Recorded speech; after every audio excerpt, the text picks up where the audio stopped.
Good evening. Noting the time and the presence of a quorum, I'd like to bring this September 8th, 2025 meeting of the Acton Select Board to order. We'll start out as we usually do with residents' concerns, and we will be trying to move ahead expeditiously, so we're going to once again observe the 3-minute rule for presentations. Any resident concerns? Okay, we'll move ahead. Member minute, chair update. The one item that I have is I'd like to recognize the passing of Barbara Wilson. She served for many years on the Council on Aging. She actually had a doctorate in gerontology. She was extraordinarily well qualified, and she was a great person, a pleasure to work with. She served on the Council on Aging and also on the Senior Center Building Committee for a number of years, so she will certainly be missed. That's the only update that I have. I will hand it off to the town manager. Thank you. Just a reminder that the September 11th ceremony will be taking place this week on September 11th. It starts right at 9:55 a.m., but we encourage members of the public that are planning to attend to get there a few minutes early.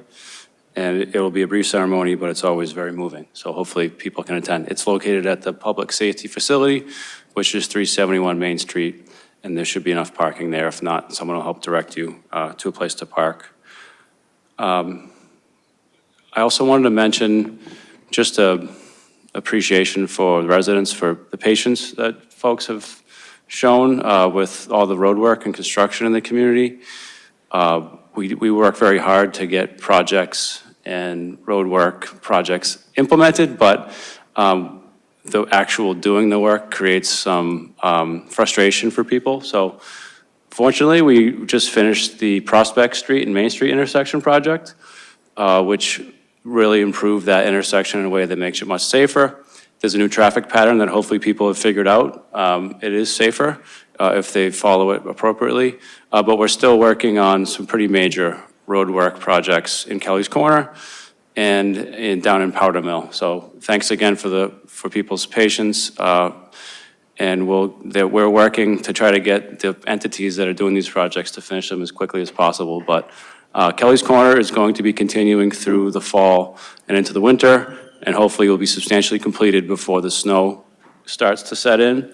And then all will be left after that will be sort of the finished touches, the plantings and the final paintings and things like that. So thank you for your patience, and if there's any questions, please reach out directly to me, to my office, manager@actonma.gov, if you have any questions about road work. Thanks.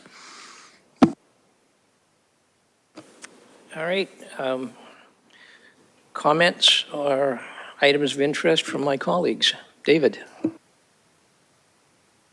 Thank you. Two things. I just wanted to let folks know that the school committee has dived more deeply into its AB Forward strategic planning and restructuring effort.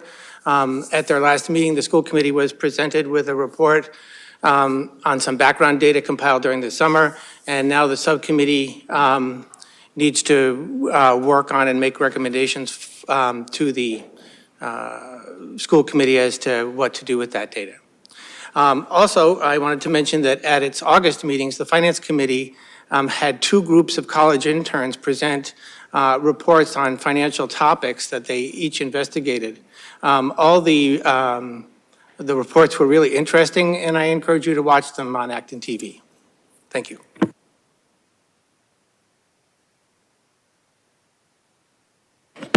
Thanks. I just have a few items. I wanted to give another reminder about the Immigration Education Forum that is happening at Great Road Church tomorrow evening, Tuesday, September 9th, from 7 to 9 p.m.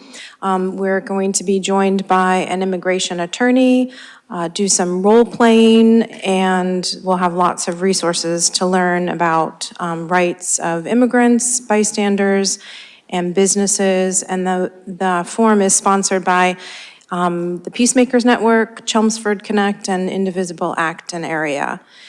This Saturday, September 13th, from 10 to 1 at the Memorial Library, the library and Green Acton are coordinating to offer another Fix-It clinic. I believe they're quarterly now. Volunteer experts will be on hand to help you learn how to repair small appliances, toys, clothing, electronics, and more. And finally, this sounds like a really fun event. On Wednesday night, there's going to be a seniors' night out at Velvet Vine Cafe from 6 to 9. Registration is required through the Economic Development Office. You can find info on the website, but I think that they're going to be playing a lot of music from, I don't know, the 50s and 60s. So seniors' night out. I think I'm too young to go, but sounds like fun. Thank you. Fran? I have just a few announcements. I wanted to recognize Acton's own Cucurbit Farm. They were one of the winners of the 2025 Massachusetts Tomato Contest winners. They won for Best Slicing Tomato. And this event is held in August and sponsored by the Massachusetts Department of Agricultural Resources and the New England Vegetable and Berry Growers Association. The event highlights locally sourced produce during peak harvest season, and this year the contest received 101 entries from 19 farms located all over Massachusetts. And another event folks might be, familiar with in town is the 10th Annual Scarecrow Contest hosted at Cucurbit Farm that benefits the local affiliate of the National Alliance on Mental Illness, Central Middlesex. And to enter a scarecrow, bring a $25 donation to Cucurbit Farm at 32 Parker Street in Acton and pick up your scarecrow starter frame. Then drop off your family-friendly scarecrow at the farm stand. And I think you have all of September to do so. I also, too, wanted to announce a tremendous loss in our community. Margaret Miley, who left this world in July, will be terribly missed. I thought if I waited a few months, it would be less raw, but she was a tireless advocate for economic justice and an incredible gardener, wife, and mother. Margaret was a founding member of the Midas Collaborative, where she served as Midas's executive director from 2002 to 2016. The Midas Collaborative works to advance the financial security of low and moderate income residents across Massachusetts in collaboration with its members, member organizations, and partners. Margaret's visionary leadership laid the groundwork for what would become a statewide movement to promote economic opportunity and financial empowerment through match savings and asset building. Margaret had an incredible sense of humor. She was down to earth and had great taste in music. And she will be missed, but her legacy lives on in her two beautiful children, Colin and Fiona. Thank you.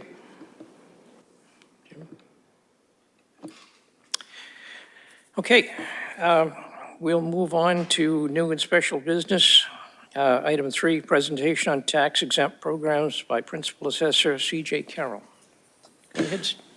Members of the board, I think this was mentioned briefly in the budget preview last week or last meeting of some of the tax exemption work that we're doing here, but CJ, our principal assessor, is here to go into some more details and answer any questions you may have about our current tax exemption programs and talk about a new one that he's been looking into. CJ?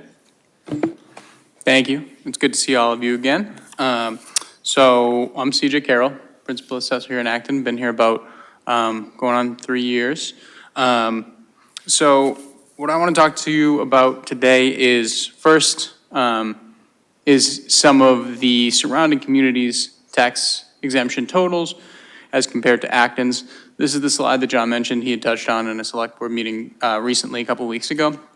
But I just wanted to highlight it a little bit more because I think that it's, representative of, one, some of the goals that I know the board set forward recently, but also because I think it's a really good reflection of the work that,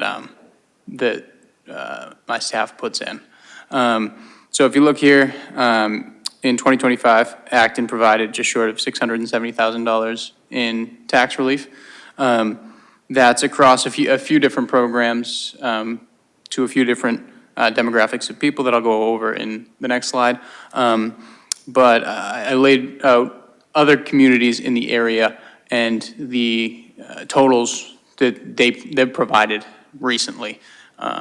And the only two, if you notice, who have totals higher are Newton and Lexington. And those numbers that are a little bit cut off there, those are actually their deferral totals. So if you take out deferrals, which are of course amounts that do need to be repaid, not exemptions, that, you know, they are due back to the town with interest at some point, your totals for those two towns are $247,000 and $160,000 respectively. So who is eligible for these programs? The biggest group of people that we see and that Marty in our office meets with and sometimes ends up driving around to make sure paperwork gets filled out for are the seniors. People over 65 typically meeting certain income and asset qualifications. The programs that seniors can qualify for in town would be Clause 41C. That's your fairly standard, most towns recognize the statutory exemption. And we have a few dozen seniors who qualify for this. You also have your Clause 17, which is surviving spouse, not to be confused with the surviving spouse that I'll touch on a little bit later. You have your circuit breaker, which I'm going to highlight in a little bit, and your 41A, which is a deferral similar to a hardship exemption, but deferral is probably the ones used by the other communities frequently. The second group that we see a lot of, disabled veterans, the people who qualify for this is anyone, it's all the Clause 22 exemptions, anyone with any disability rating from the VA. And there's several different options based on what disabilities that they're dealing with. Next one, you have surviving spouses. This one does relate to disabled veterans as well. You have your Clause 22Ds, which is Gold Star families, people whose partner or spouse died as a result of their service. You also have Clause 42, which is the same thing for police and fire. Blind persons are Clause 37s. And then you have individuals in situations of extreme hardship. So this can kind of span a broader demographic, and that would be the Clause 18s. Applicable to everyone is a CPA exemption with income, some of the higher income restrictions, but anyone can qualify for a CPA exemption as well. So one of the reasons I wanted to talk today is to highlight the circuit breaker exemption. This is an exemption that uses the Massachusetts income tax credit called the circuit breaker. And it does require that the applicant be qualified in the previous year for that circuit breaker from Massachusetts on their income taxes. It's a form called the CB1. It's interesting in Acton, it actually provides on average a little bit more relief than the statutory exemption that most communities have adopted relating to the circuit breaker. And the reason for that is because it piggybacks on the Clause 18 hardship rather than adopting what the state actually later created as a framework. So what it does here in Acton is it ensures that real estate taxes do not exceed 10% of the adjusted gross income of the individual. The only exception to that is that the exemption can only be up to 50% of the taxes charged for the year. The reason we want to highlight it is because we get about 20 applicants annually. We know for sure that there's one, more people who already received the circuit breaker from the state, and two, far more people who would qualify for the circuit breaker from the state. And it's something that requires a little bit more legwork for the applicant because they do have to go do this income tax piece. But you know, it's something that's definitely well worth it. And the next year when you actually do qualify, it can, I mean, the average person receives about $2,000 per applicant on average, because that's $42,000 for the for the total last year is what was given. So oh, and I do want to mention too that I talked to Sharon over at the COA. Income tax experts are available every year in February for seniors to go to and talk to about this. And if you mention the CB1 form, they're going to be able to help you fill it out. So the last thing I want to talk about today is the new exemption option that that was passed in 2024. It's Chapter 59, Section 5O. It's interesting. It's a little bit different than anything else that I think the state offers as far as statutory exemptions, and it's certainly different than anything that Acton has in place currently. So it's something that I wanted to bring to the attention of the board and just kind of put the information in front of you to start. So what it does is it provides an incentive for property owners to rent units at an affordable housing rate to specifically low-income tenants. There is a lot of flexibility within that for the town to determine how they want to institute this. There are a few requirements. There's a limit on the exemption amount. The ratio of qualifying square footage in a rental property needs to be the same or higher than the percent exemption. So, you know, if you have a $10,000 tax bill and a 1,000 square foot home, if you rent 500 square feet of that 1,000, your exemption can only be $5,000. The other things, rents must be in line with affordable rental rates, which go in line with HUD guidelines. Income restrictions cannot exceed 200% of area median income. And then the town can institute any other requirements that it sees fit to meet the needs of the community. A really good example of that, I call the DLS Data Bank. They're a really good resource for exemption materials.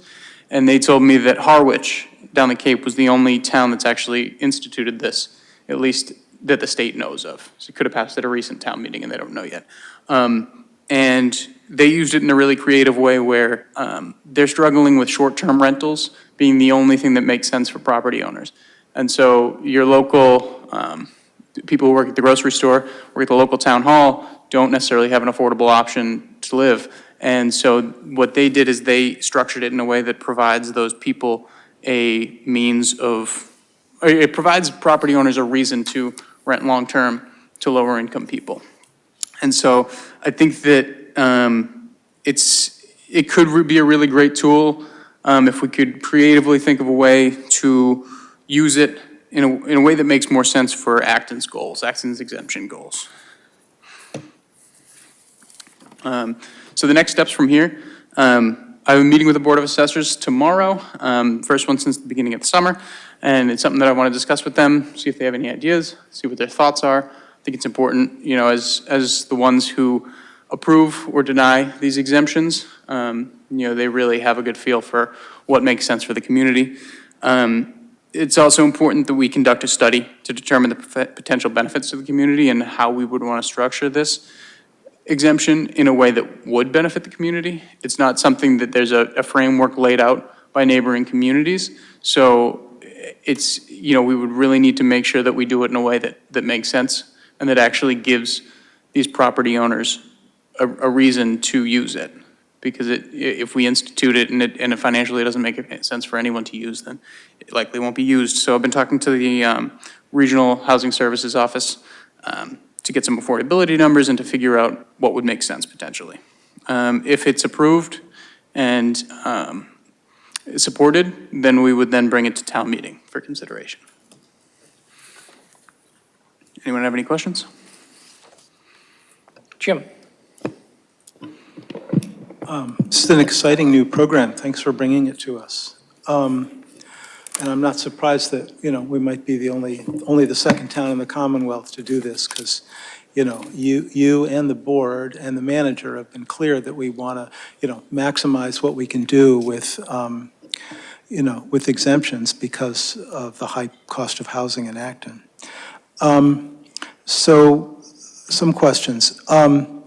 Low-income tenants, who verifies, what's the verification process? Is that laid out in the law, or is that something we get to invent? Yeah, that's a good question, and maybe something I should have brought up. So when the application is taken in by our office, as with most, there are certain required materials that need to be presented. The two main ones for this would be the lease, to show that it is in fact leased to the individual and all the qualifications are met on that end.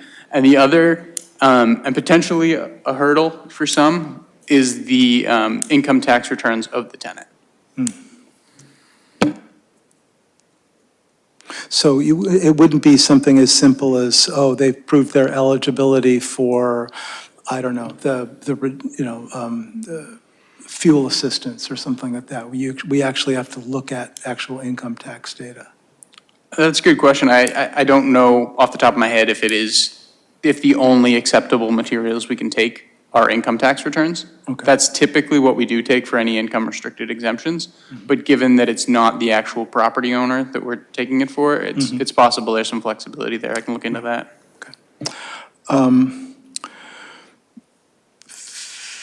These rental property units would not have to be deeded affordable units, right? It's just the question of the rent being low enough to meet some, like whatever percentage of mean income we decide is appropriate. Is that right? Correct. There can be an existing affordability restriction on the property, but all that's required here is that the deed actually implements the existing affordable rent rate, whatever it might be. Okay. And would this would have to be re-verified every year, as tenants change and all that? I would think so. If something like a 3-year lease were to be signed, it's possible. Like I said, so there's a lot of flexibility built into this, and there's a really good informational guideline release that the DLS put out that might give a little more clarity to these things. So I don't know that for sure, because it might be something that could be flexible. Okay. And final question would be, affordable housing rates, is that defined by state law, or do we still get to have a discussion about what percentage of area mean income would be deemed affordable? So as far as area median income goes, those numbers are defined by HUD. The town would get to determine what percent of area median income is applicable to this exemption. In terms of affordable rental rates, that's something that is a little bit less black and white. I've been talking to Jody at the regional housing office, and she's going to provide me with some good numbers in terms of affordability. A lot of times it does have to do with HUD's official fair market rent rates, but I think there's a little bit more to it than that I'm not the expert on, so I'll have to find out more in the study that we do. Okay. I mean, if we do have some flexibility there, it seems to me initially, without having actual data to look at, that the lower the percentage we can go for, the more it's going to benefit the people that need it the most. But I understand there's a point of diminishing returns where if you set it too low, no property owner is going to take that reduction in rent.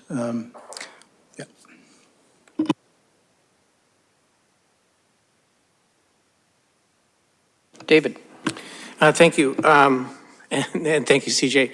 I was just reading between the lines here. You didn't actually say these words, but I assume the town has to pass a bylaw to turn this on. Is that correct? It would need to pass a town meeting. Right, it's a bylaw passed at town meeting that gets added to our list of bylaws, I presume. I believe it's a local adoption, that town meeting would adopt that statute, and then how it's implemented could be through policies and procedures, or I suppose a bylaw. But a bylaw isn't required. Okay, so if the policies and procedures were involved, whether they, or some of them, or we might want a bylaw, right? Just to say whatever our restrictions were in it, and then allow the assessor's office to, add any additional regulations.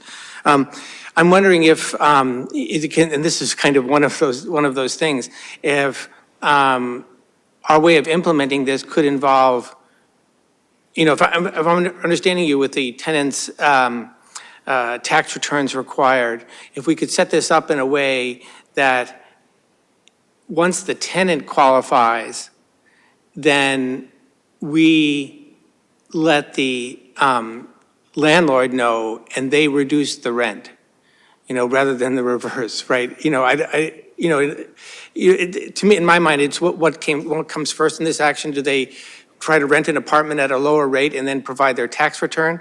Or do they rent an apartment at a higher rate, provide their tax return, and then we coordinate with the landlord to say, okay, we will exempt this amount of taxes in return for you to lower the rent to this level. Anyway, it seems to me figuring out that dance is part of this bylaw. That's it. I hadn't considered the logistics of applying it in that way from case to case, and that's interesting. I think you're probably right. Yeah. So anyway, we have to figure that out. And did I understand you correctly that this is prorated by area of the building? And so if there's 10 apartments, each at 1,000 square feet, and 2,000 of, 2 apartments or 2,000 square feet are done, then 20% of the taxes would be reduced?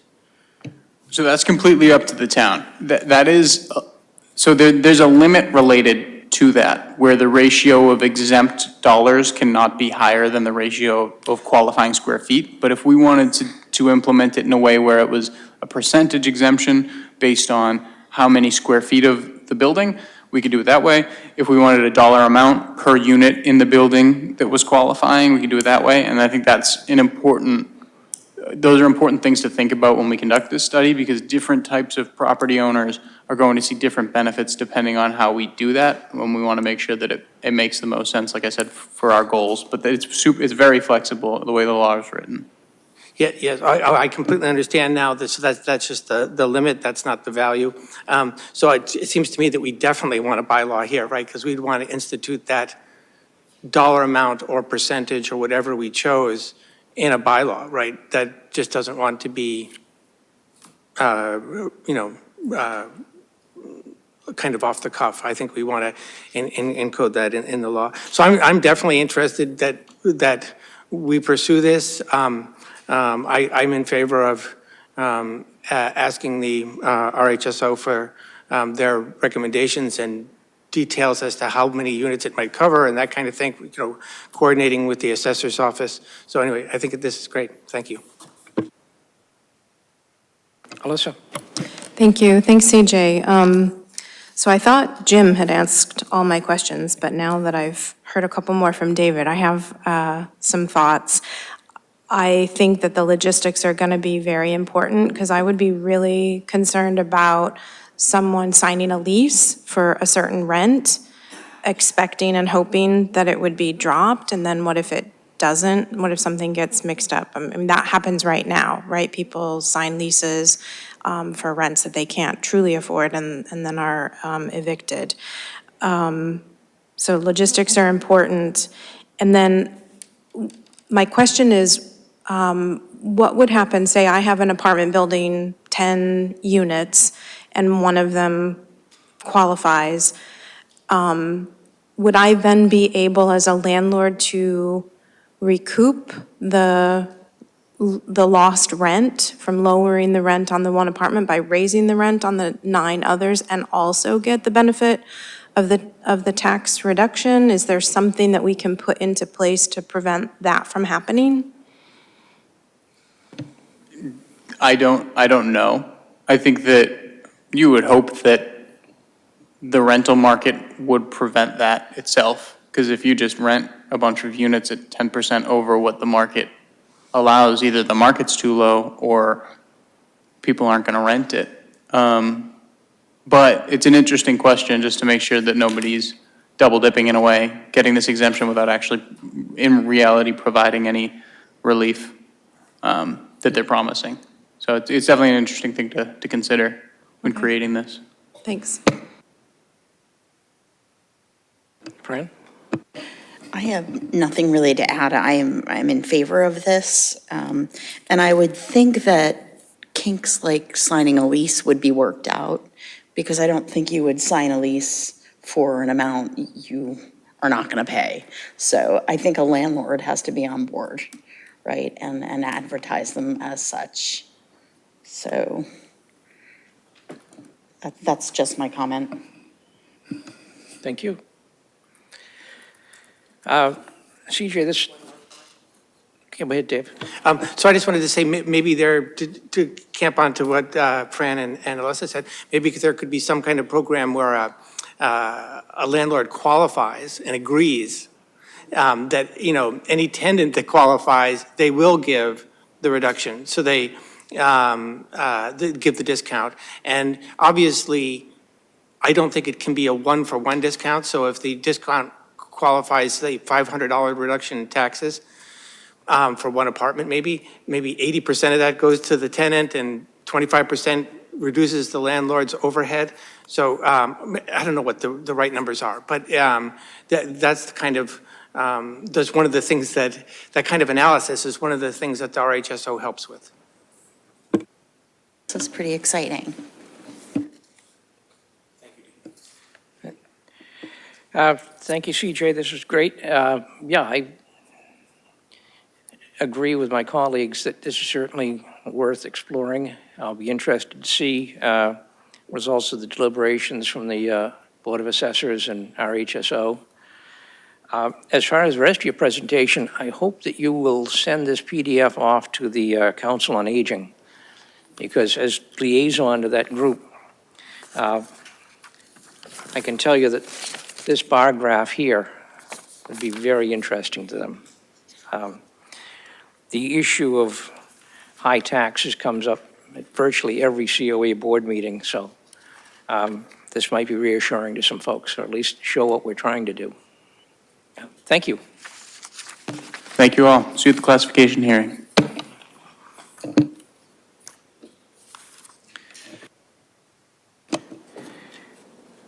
Okay, it is 6:30, and we have a public hearing. Notice is hereby given that the Select Board will hold a public hearing on September 8th, 2025, at 6:30 p.m.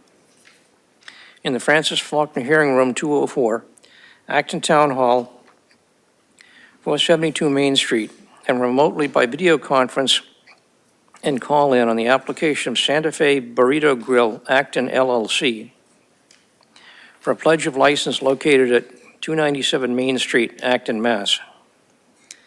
From a computer, please click on the link to join the public meeting at www.actonma.gov/meeting/SB, or from a telephone, dial 646-876-9923 and enter webinar ID number 503-918-785.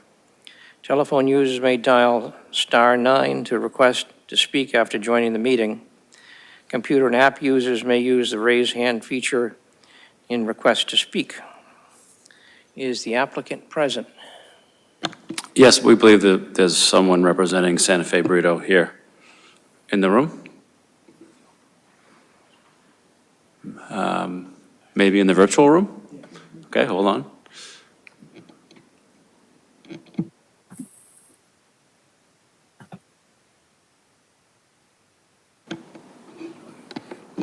Dawson Cooper, you should be able to speak now.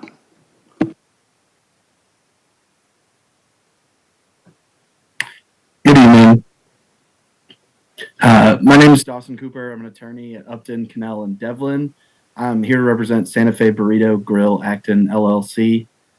Santa Fe Burrito Grill is seeking to pledge its liquor license as collateral to Northern Bank and Trust Company as part of a loan agreement to assist with both the refinancing of their existing locations and the acquisition of a new Santa Fe Burrito Grill location.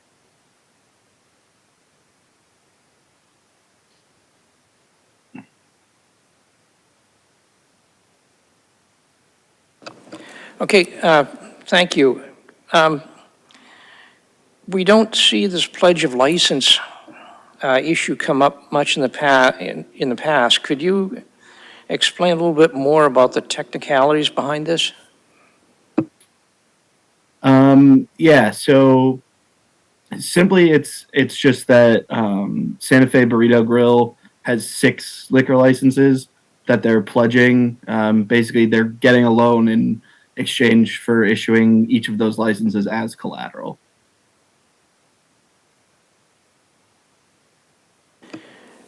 So if, and I'll look to town staff as well to give us some reassurance on this, if your client defaulted on the loan, would the bank then take possession of the license and effectively cut the select board out of the process of issuing such licenses?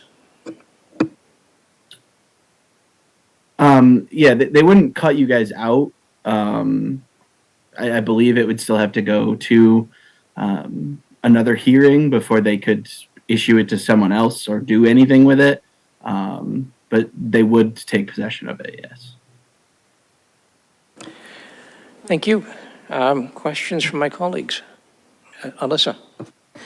I have a question about the 6 licenses that are being issued as collateral. I'm assuming that only one of those is in Acton and the 5 others are in other municipalities? And if so, as Dean just outlined, if your client defaults on the loan, do all 6 then, are they transferred to the bank or some percentage, and how is that decision made if it's a percentage?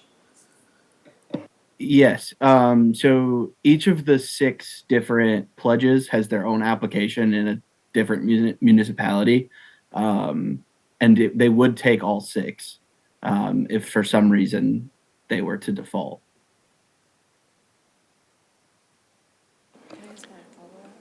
Yes.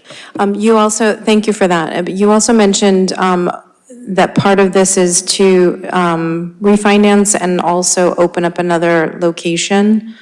Can you share, are you at leave to share where the other location would be? I'm not sure of that. They didn't share that information with us. They just simply said that they'd be using part of it to get a new location or to assist in getting a new location. David? So I have a few questions here, maybe for the town manager and assistant town manager. I thought there were 2 ways that liquor licenses operate in the Commonwealth. Either they were a possession that people kept once issued, or they returned to the town or the municipality when they expired. And I thought we were the latter of those. Is that not correct? So Lisa is our licensing expert. She's not available here tonight to help answer that question, but I do think that those 2 options, one of those, the reason why they're here asking to pledge it and not just pledging it is that because the select board is the issuing authority for that license. So they wouldn't be able to just pledge it without your permission. So if you don't permit it, then it doesn't happen. I understand. My next question is, what happens, suppose there's a liquor incident, right? I'm not accusing them of anything. Obviously, they've been a good restaurant to have in town and everything. But if there was an over-serving issue or something, and we decided not to renew the license after the loan was taken out, what are the implications of that, right? Are we taking their collateral, and then what happens to the loan? Are we prohibited from taking the license back? What does that mean? I think that's a good question to see if the applicant's counsel can answer. Yeah, so the pledge isn't going to affect your guys' rights to the license or any implication of that. That's something that would be worked out between the bank and my client in terms of whether if they were to lose their license for whatever reason, they would have handled in their agreement, but it certainly doesn't limit your guys' rights as to how you would deal with it. I understand. So I don't really have an objection to this. So I'm satisfied with the answers to the questions. Other questions? Fran? I have sort of is this a common practice? I was I curious. think we, according to Lisa, a similar pledge was approved by the board in 2023 for Philos, or what used to be Philos. Or what is now Bella's, but was Philos. Thank you. Alyssa? So I also am pretty much comfortable with approving this. What I would like is something in writing, in addition to the assurances of the applicant's counsel, that this doesn't impact our ability to revoke a license should something happen, that we can still weigh in, even if the bank holds the license because of default on loan. You know, Santa Fe is so successful that I don't think that's going to happen, but just, I'm not seeing that information in the packet, and I don't even know if that agreement would be allowed to be shared with the town of Acton, an agreement between the restaurant and their bank. But if so, that would be nice. I think as the license, as the entity issuing the license, you have the ability to make decisions based on your role as licensing authority. So if you need to take it away, you can take it away. It's between the restaurant and the bank how they handle that. It's not really the town's issue. It's on them to figure that out in that scenario. David?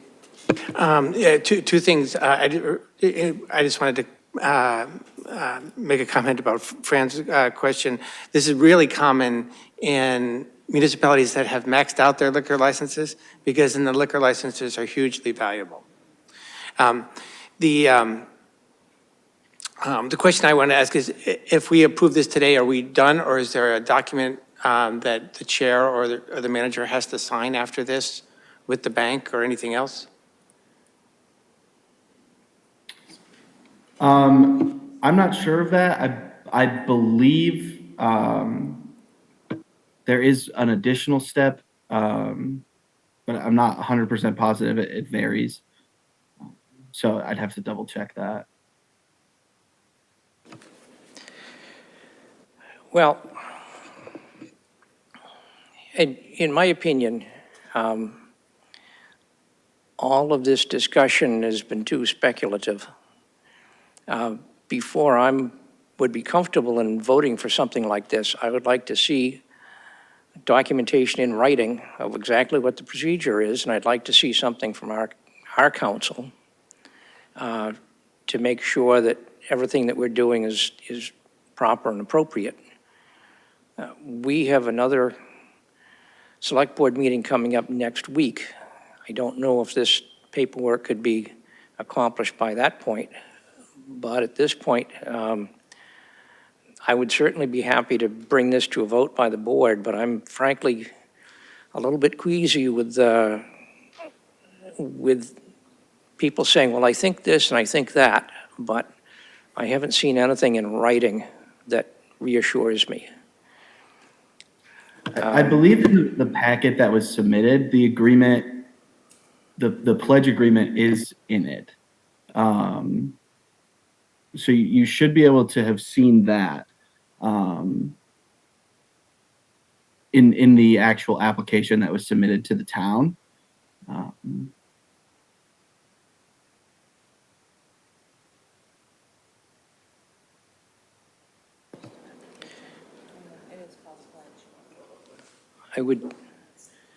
It's a standard ABCC form. I would be happy to,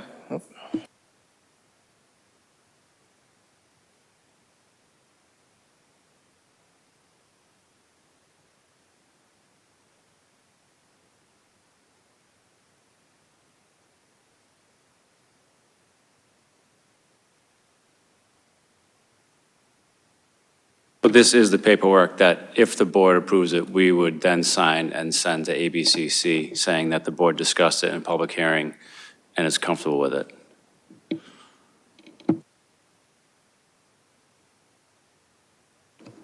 okay, thank you. Um, Do we have a motion? Sure.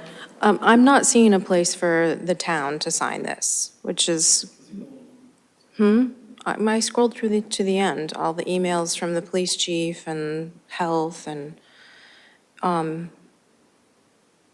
so it has a place for the corporate officer, the corporation clerk's signature. I don't know. It seems, I'm not seeing the place for the town in this, but. I think the relevant statement is on, these aren't page numbered, but at the application for amendment at the bottom of the page, it says, "The local licensing authority," that's the town, "must submit this application once approved via the e-place portal." So it goes through a portal rather than actually having a place for us to sign. We'll have to, there's Okay. presumably some, DocuSign or some electronic signature thing, so that it's not just a random person logging into the ABCC and claiming to be the town of Acton. David? Mr. Chair, would you like a motion to close or continue the hearing?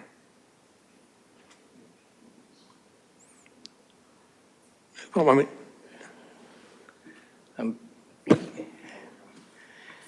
Would the town manager have a suggestion? No, just confirm whether there's any public comment, I guess, and it would be one step before you consider closing. Any public comments?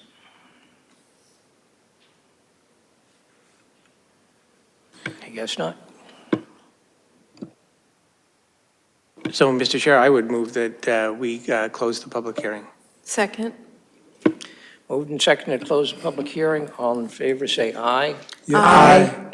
Opposed? Abstentions? Public hearing is closed. I move to approve the pledge of license for Santa Fe Burrito Grill LLC located at 297 Main Street, Acton, Mass. As collateral on a loan application. Second. Moved and seconded. All in favor, please say aye. Aye. Aye. Opposed? Abstention? 1. It's approved. Thank you. Thank you very much.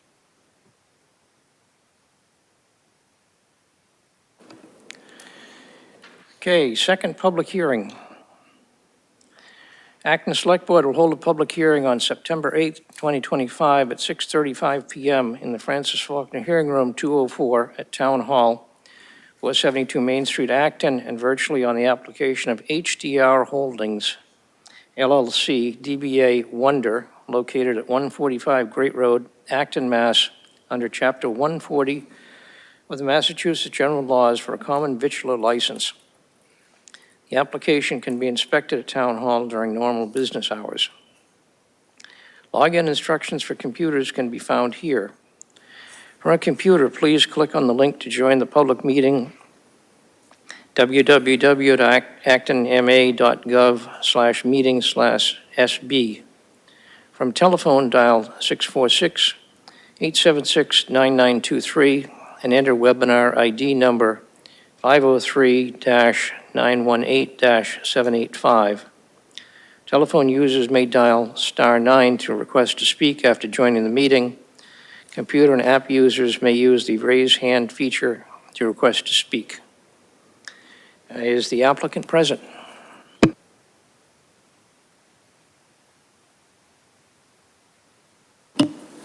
Thank you, Mr. Chair, board members. My name's Daniel Brennan. I handle permits and licenses for Wonder. Wonder is a different concept, probably unlike that you've ever seen before. It offers many different cuisines where you can get a Bobby Flay steak or a pizza, Italian food. They have about 15 to 20 different menus they offer from world-renowned chefs that they've duplicated their recipes. And they pretty much solve the question of what's for dinner. One person wants pizza, another person wants fried chicken. So that's what their goal is here. Their space is just under 2,500 square feet. I don't know if you have the floor plan, but most of it is kitchen. There's 13 seats, so you can dine in. but for the most part, it's geared toward a takeout. And the location is over at 145 Great Road. I believe it was a subdivided Pier 1 space. Maybe there's a virtual golf right next door. We're under construction now, super excited. Wonder has 50-plus locations operating currently, mostly in the New Jersey, New York City area, expanding into the DC area, and also a big push in the Boston area. So right now, by 2026, we plan to open roughly 15 new locations. And actually, Acton is one of the first ones probably that will be opening up. It's pretty far along in comparison. I don't have an open date, but I know that we're probably 3 to 4 weeks out from completing our inspections and then just, finalizing hiring and stuff like that. So super excited to come to Acton. Great, thank you. Sounds like a great concept. Comments from any of my colleagues? They all look hungry. David? Just very quickly, when do you intend to open? Say again? When do you think the restaurant will be open? If I had to guess, I believe it will be open by December. Okay. Yeah, Great. You answered all my other questions in your statement. Thank you. thank you. All right, Alyssa? I just have one question. In addition to takeout, will there also be a delivery option? Yes, that's one of the big components of Wonder. They have their own app where you can order, where they'll actually have their own delivery service built in. So, Okay, yeah. great. I guess my only concern would be the limited parking there, because it seems like X-Golf and Trader Joe's and now this is going to draw a lot of folks to that side of the parking lot, even though the other side is usually at least, if not more than half empty. So I'm happy that there will also be delivery option. Yeah. Okay, see if there's any public comment.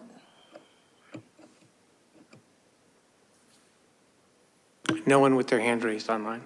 Okay, thank you. I would be willing to take some motions. David? I move to close the public hearing. Second? Moved and seconded to close the public hearing. All in favor, say aye. Aye. Opposed? Abstentions? Public hearing is closed. One more? I move to approve a common vittler license for HDR Holdings operating as Wonder at 145 Great Road. Second? Moved and seconded. Any other last-minute comments? No? All in favor, say aye. Aye. Opposed? Abstentions? Congratulations. We look Awesome. forward to it. Thank you very much.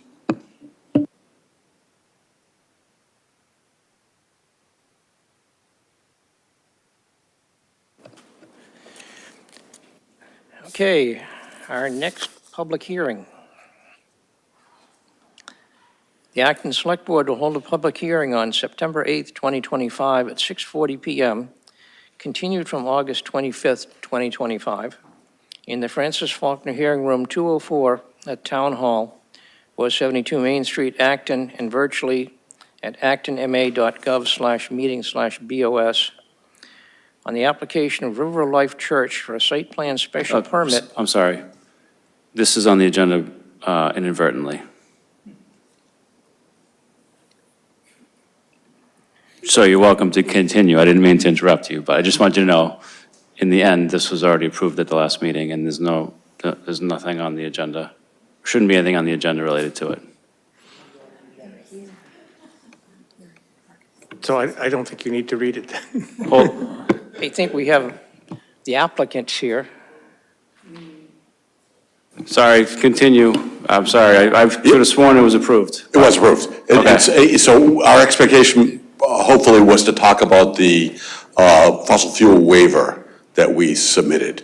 So I think it was posted inadvertently, the way it was. So I agree with you, John, that So it's not a public hearing, even though it says it's a public hearing, and so therefore it's not on the agenda. Well,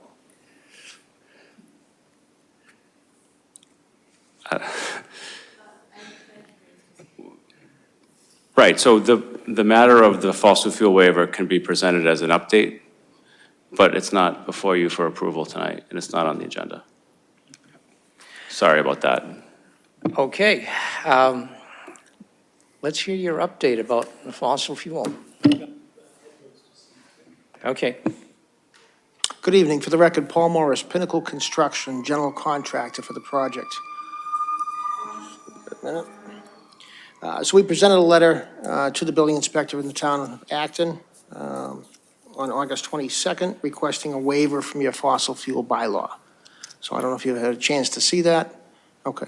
So we presented to the building inspector. He's currently reviewing it, I believe, but it goes on to seek a waiver that the project is financially unviable to comply with your bylaw and request a waiver as such. The additional construction cost to go to electric heating is about $80,000. The ongoing annual additional cost is $60,700 annually in consumption. The additional electrical size for the service size increase would be about $30,000. So if you remember, when we were discussing the project, there was 3 buildings: pickleball building, tennis court building, and a single-story clubhouse or support building. That 4,000 square foot single-story building is expected to be fully compliant with your bylaw. So that will be fossil fuel-free compliant. It's the 2 big buildings that are quite sizable, very tall, and they're what they call a tension fabric building, that has rigid frames, but it's just a fabric with insulation that creates the roof and the walls to the building. But there's one building's 30-something feet, the other's almost 39 feet high. So they're quite sizable. One building's, the tennis building's almost an acre. It's 43,000 square feet. To heat those buildings with a non-fossil fuel option is just unviable. Construction cost has increased, and even worse than that is the annual consumption cost. Thank you. I understand our building commissioner has raised his hand and said available to speak.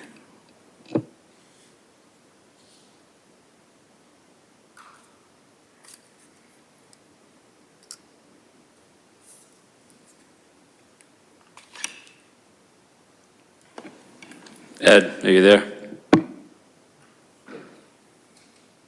Can you folks hear me? Yep. Okay. Thank you for having me. This is currently in my office under review. I actually sent an update out this afternoon, waiting for a few questions to be answered. And then I was gonna get in touch with these applicants. I'm not sure how it ended up on the agenda for this evening, but I'm certainly in touch with Mr. Brooks, and I have a few questions for his engineer before we move this forward. Their case is compelling regardless, but.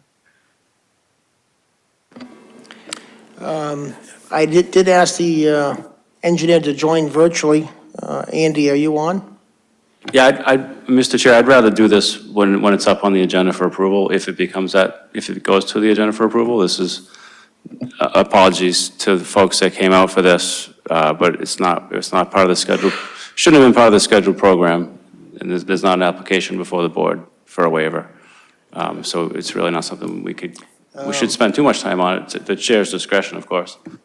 That's fine. We'd be glad, we'll follow up with the building commissioner and answer his question.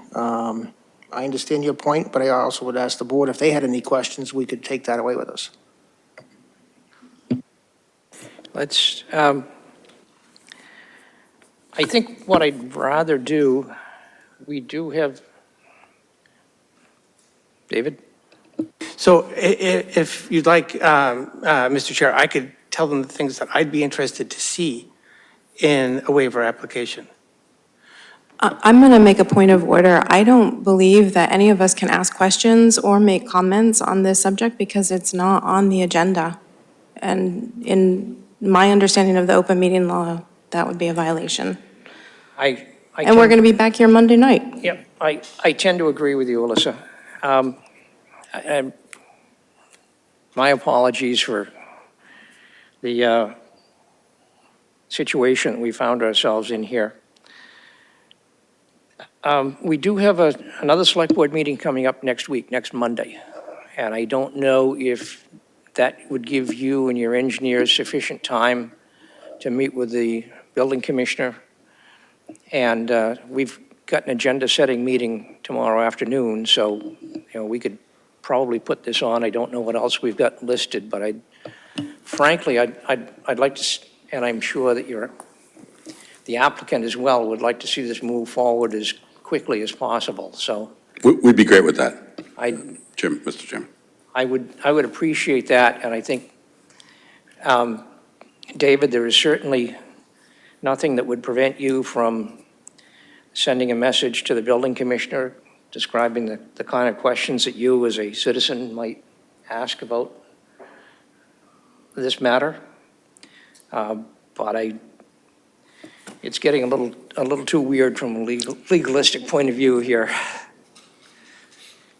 So, Mr. Manager, if you could make a note, and Alyssa and I will speak with you tomorrow, and we'll find an appropriate time to put it on the agenda for next Monday.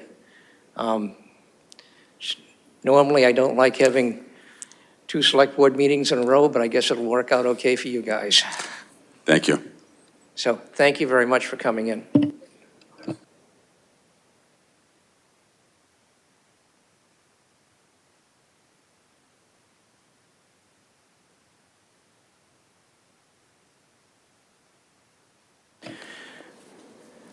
Okay, we'll try to get back on track here.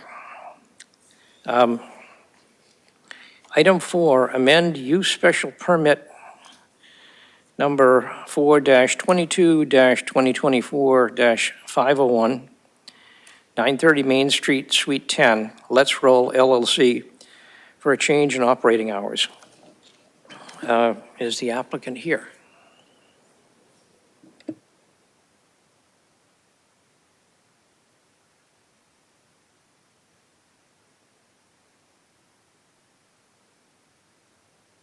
Please use the mic. Thank you.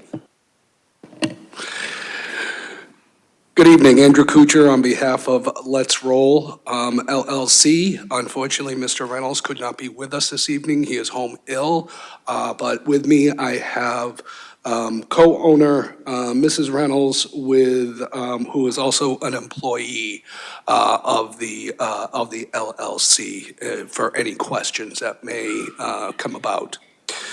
So last year, we were before you to get a special permit for 930 Main Street, Suite 10 for Let's Roll LLC.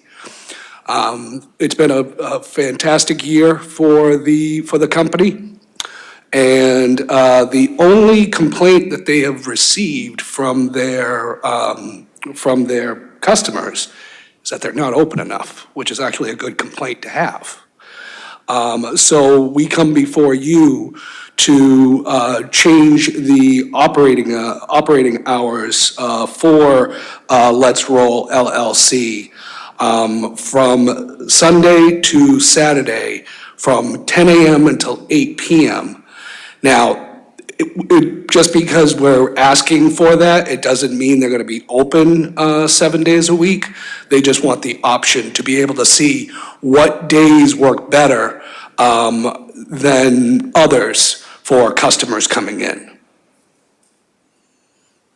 Thank you.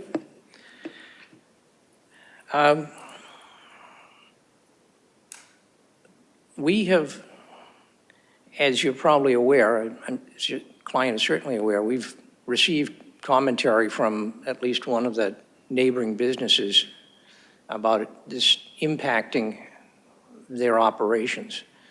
So that's kind of why we're here.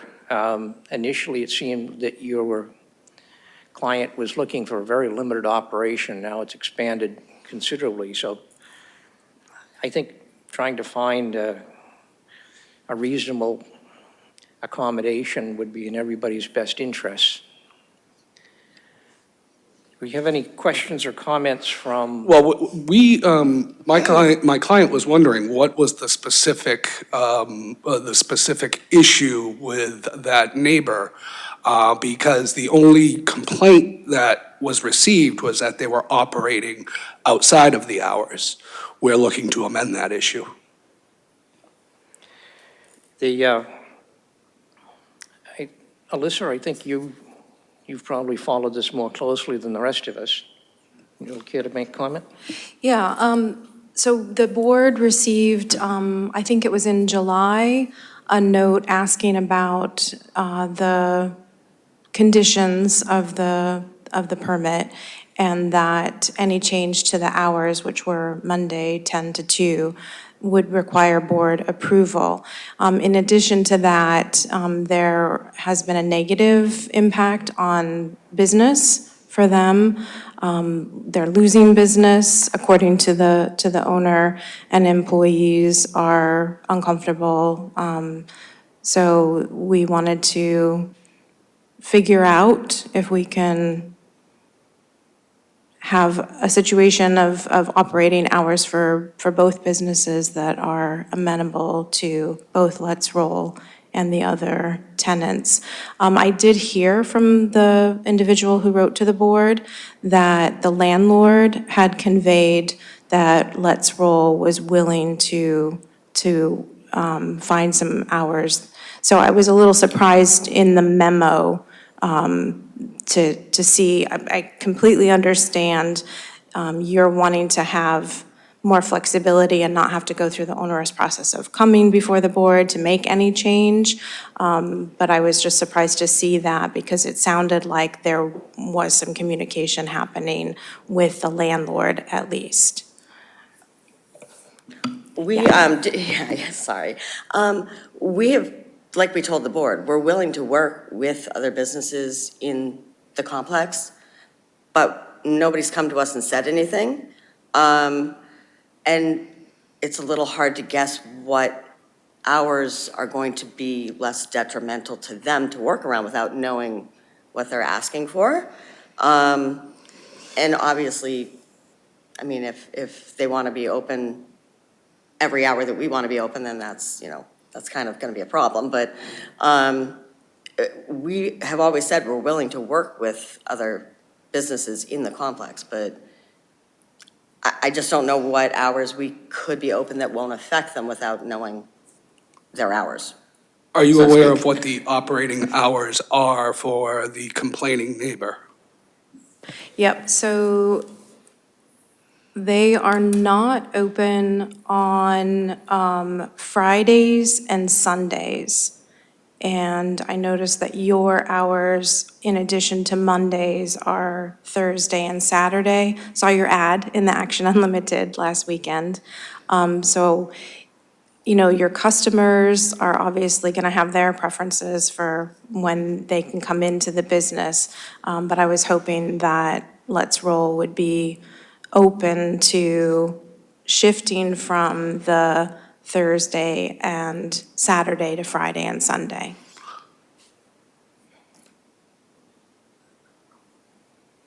Well, I mean, we wouldn't have a problem with it per se, but, so they're not open Fridays and Sundays, but my client would still want to be open at least 2 days other than those. We would amend our request to include Fridays and Sundays in order to accommodate that neighbor. But we would like, at least like Monday, Wednesday, Friday, if that's doable.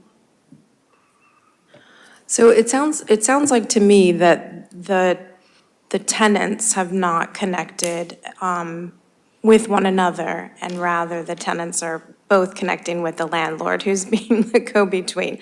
So it sounds like it would be a good idea for the landlord to bring the tenants together, if that's possible. And I have no idea if everybody would be amenable to coming to the table. Okay, questions or comments from other members of the board? David? Just two very quick things. I'm a little disappointed that you didn't adhere to the restrictions in the original use permit, and now you're asking us to amend it. I would have liked it if you had just adhered to the conditions in the original use permit and then come back and ask us to amend it. Because of that especially, I'm not willing to just say carte blanche 10 to 8 every day. In fact, I have a little unease about in the, an after 5 o'clock thing. I mean, maybe I could be convinced, but I think we need a reasonable proposal that it takes everybody into account and not just open all the time. So, I'd like to see this come back with something that the other tenants say that they're okay with, and we work from there. Thanks. Thank you. Other comments? Jim? I guess I had a question for staff. Is there an enforcement issue here that the business has been open in hours that were not permitted? And is there a fine or an enforcement action that is happening or should happen? Our zoning enforcement officer is here virtually, and I know that Ed, our building commissioner, did meet with, or went and visited with the business and told them about the restrictions that weren't being followed, and then they submitted this request. So part of it was to make it right, and that's what they're here for, is to make it right. I think if they said, we're not gonna make it right, then we would have taken further actions on enforcement, but that's not what happened. Great, thank you for that info. That's very reassuring. Fran? And this information might be documented somewhere, but what hours are you open now? So right now, it's the Monday 10 to 2, and then we had been continuing the Thursday 4 to 8 p.m. and Saturday 11 to 3 until the hearing. I had asked if we could continue with that until we get heard. And honestly, I'd hate to lose Saturday. It is a very busy day for any retail store.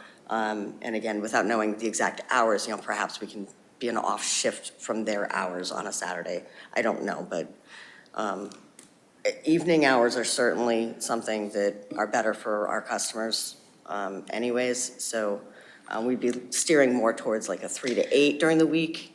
And I'm hoping that perhaps that's less conflicting with their weekday schedule. If I may ask, the complaining neighbor, what time does this place close? I have a suggestion. That question certainly could the board feel free to answer, but as mentioned in previous discussions, there is another meeting on Monday. And I don't believe that our Economic Development Director, Patricia Costa, has been in touch with you or the landlord or maybe she has. But I think that part of her role here is to help businesses be successful. And I think getting your hours adjusted would help you be successful. So I think if we haven't already, we can connect you with her and the other tenants and try to get something sorted out before Monday, if that's helpful, unless you want to try to figure it out here tonight. I just wanted to mention that as another option. And I was just going to finish Yeah. in that I was going to riff off of what John just said. And I think businesses need to have hours where they can be successful. And Saturday is a big day, and if you do business at night, open until 8, that's great. But that's my feeling. Thank you. Alyssa? So I will share that the business hours are Monday through Thursday, 4 to 9, and Saturday, 9 to noon. So sounds like Saturday is a potential split for both tenants. And what else was I going to mention? Oh, David, you said you wouldn't be comfortable after 5, but I believe that the zoning bylaw that we just adopted a couple of years ago allows for operation between 8 a.m. and 8 p.m. I'm trying to find it again, but anyway. So I just also want to mention, Fran, you pointed out that And I think it's a great idea to bring in our economic development director to help negotiate for both businesses to be successful. So I just want to make sure that we're keeping in mind all of the tenants that are involved here. Yeah. I'm just thinking outside the box here. So right now, the complaining tenant, or the complaining neighbor is not open on Fridays. They close at noon on Saturdays. Sunday, they are not open as well. If we could, right, no, I understand. Yeah, 8 a.m. to 8 p.m. So if we could temporarily, until we can meet again, allow the company to be open Fridays 10 to 8, Saturdays noon to 8, and Sundays 10 to 8. Is that something that the board would consider on a temporary basis until we come back?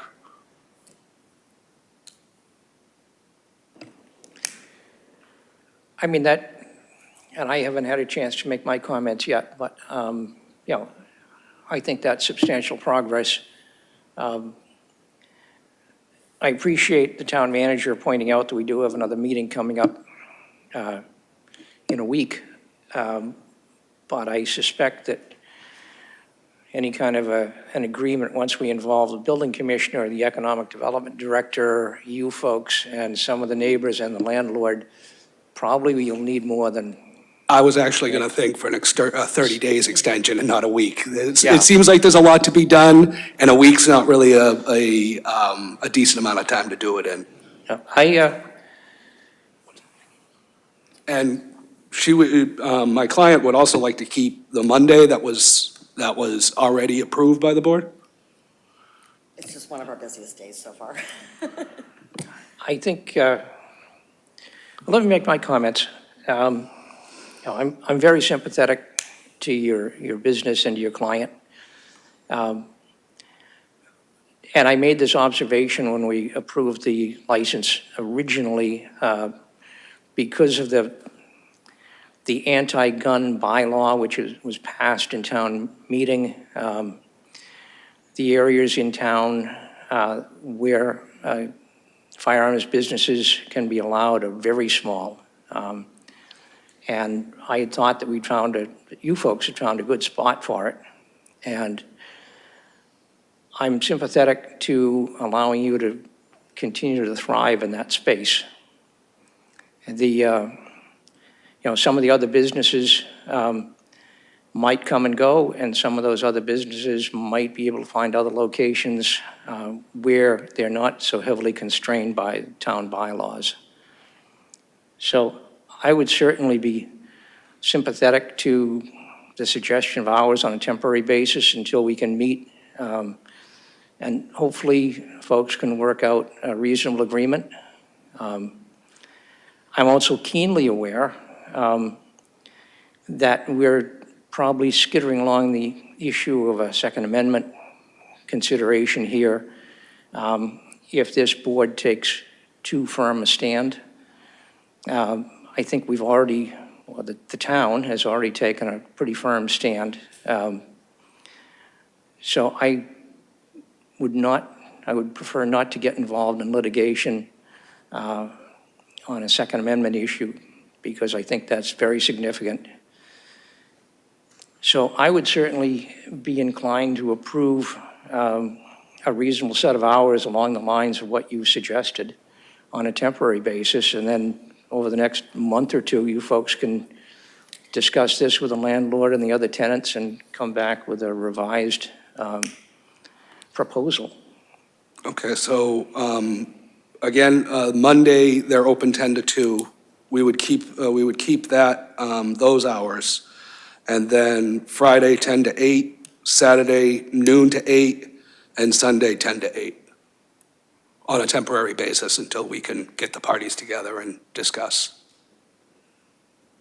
What was the Sunday hour? Sunday would be 10 to 8 because the neighbor is not in operation on Sunday.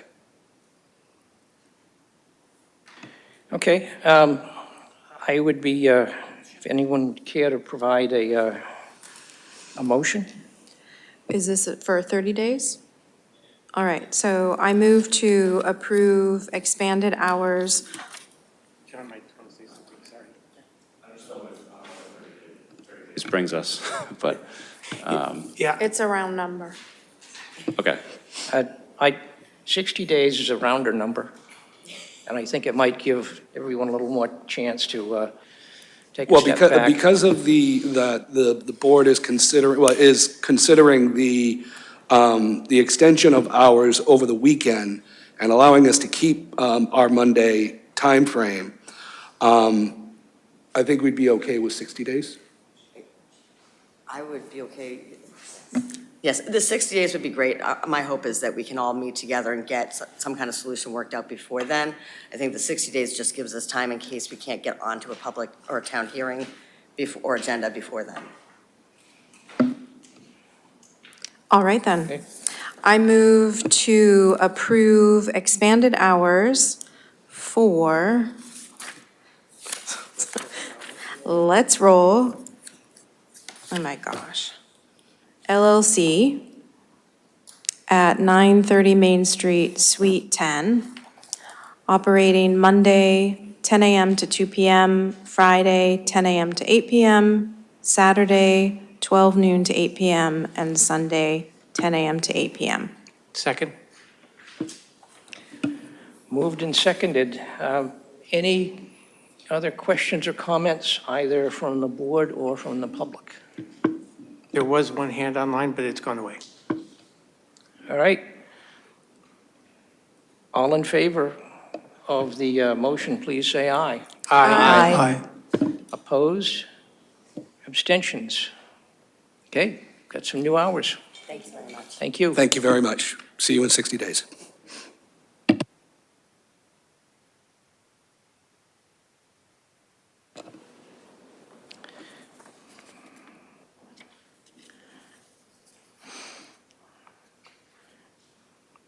Okay, item 5, announce Restaurant Week, October 19th to 26th. Mr. Manager. Yes, I think for the third or fourth time in the last several years, we're going to have a week where we celebrate and promote local restaurants and encourage residents to try them out if they haven't already. And I think there was some back and forth between the Finance Committee members and the Select Board Chair. And if there's anything you wanted to share about that, this would be a good time for that. Otherwise, I would encourage the folks in town to stay tuned for the list that will be on our Economic Development page website, actonma.gov/business. We'll also be using social media to promote the restaurants that are participating. And you don't have to wait for Restaurant Week. You can also frequent our restaurants now, if you'd like. Thank you. So what the town manager was referring to is that Greg Jarbo, who's on EDC and FinCom, has reached out to me, and it seemed a little strange to say this myself, but I think, we're supposed to be like personalities and influencers. I don't know as either Greg or I have ever influenced anybody, but, so we're going to be pursuing this a little bit and try to not only make it a function of the Economic Development Office, but also try to get some town board and committee support behind it. So you might be unfortunate enough to see my picture or Greg's picture on some sorts of social media efforts. That's it. I'll try to keep a straight face. Thank you. We'll move on to item 6. Can I ask a question? Alyssa. So I was at a finance committee meeting, and it seemed to me that this was going to be a competition between the boards. And I, shook my head with, from the audience with the intention of conveying, there's no way you're going to win. But I think that maybe somebody thought I was saying that's not appropriate. So where did we land on this friendly competition? And we would each get 2 points for each dine out we do, because there's 10 of them and only 5 of us, right? It needs to be weighted. Yeah, it should be weighted. Did Yeah. that sort of fall apart? And rank- it's just rank you and, choiced. it's just you and Greg? We will be, Greg and I are waiting to hear how the select board received this and discussed it, and that you didn't run screaming out of the room. So there'll be updates coming out shortly. In addition to really impressive pictures of me and Greg stuffing our faces. Thank you. Will you be making a TikTok? Yeah. Awesome. Item 6, discuss letter of support for local option real estate transfer fee legislation. And Can I introduce this? And then we'll let Yep. Bob take it away. Take it away. So the board received a letter from the Acton Community Housing Corporation, which is in our packet, requesting our support for legislation that would allow an option for municipalities to adopt a real estate transfer fee on high-value real estate. And the revenue generated would support affordable housing. So the idea is that wealthy out-of-staters and investment groups are buying up the available housing stock in Massachusetts. So the letter that I drafted does not serve as an intention for Acton to pursue this, only for supporting expanding local control and allowing towns and cities to choose this should they wish to. And I wanted to point out that I referenced some independent studies. The city of Somerville and the city of Boston both commissioned an independent analysis of the impact to the real estate market, which was negligible, and also the amount of revenue that could be generated, which was for those cities in the millions. And so I guess I'll let you talk about, Bob, the analysis that you asked planning staff to do. Thank you, Alyssa. Yes, the Community Housing Corporation voted at our recent meeting to approve a request for the Select Board to endorse the local option legislation. And the board also asked us to pursue some research on the potential impact here in Acton. What we have is just very preliminary numbers, but just to give you a sense of the potential scale of transactions that would be impacted and the amount of money that might be generated. So the number of transactions that would be impacted if we had a transfer fee for transactions above $1 million. There were 88 transactions of more than $1 million in 2024. The total number of transactions was 290, so about 30% of the transactions in the town of Acton. If we had set the fee at the low end of what the legislation proposes, 0.05% of the amount over $1 million. So if the transaction was 1.2 million, it would be 0.05% of the 200,000 that was over $1 million. So on that basis, in 2024, if a fee had been in place at that level, it would have generated about $557,000 for the town, which is significant, not overwhelming, but is significant. Right now, on a regular basis, the town allocates somewhere in the several hundred thousand range of community preservation dollars for housing. And we use those funds, as does the Housing Authority. One item which I think is important to note about the real estate transfer fee is that unlike the community preservation legislation, if we were to adopt this after the Commonwealth adopted enabling legislation, the funds would be much more flexible than community preservation funds. Right now, there are statutory restrictions on using community preservation funds for certain kinds of rehabilitation of existing affordable housing. And I know that's been an issue for the Housing Authority in terms of coming up with the necessary funds to maintain its stock. So overall, these would be more flexible funds. And so I think it's worth doing. The legislature's Joint Committee on Finance, which is chaired by Senator Eldridge on the Senate side, is actually holding a hearing on this legislation tomorrow morning at 10 a.m. I had conveyed to the senator's staff that if the select board were to act this evening, that it'd be great to be able to communicate that at the hearing. Thank you. Thanks. Questions from my colleagues?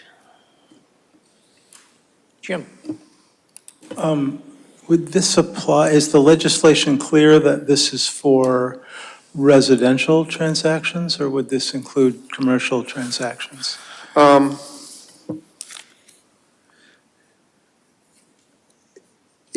I think it is, I think it's all high-end real estate transactions. It's not just residential transactions. It's, at least the fact sheet from the Advocacy Coalition does not specify that it's only residential transactions. So it would apply to commercial transactions above $1 million.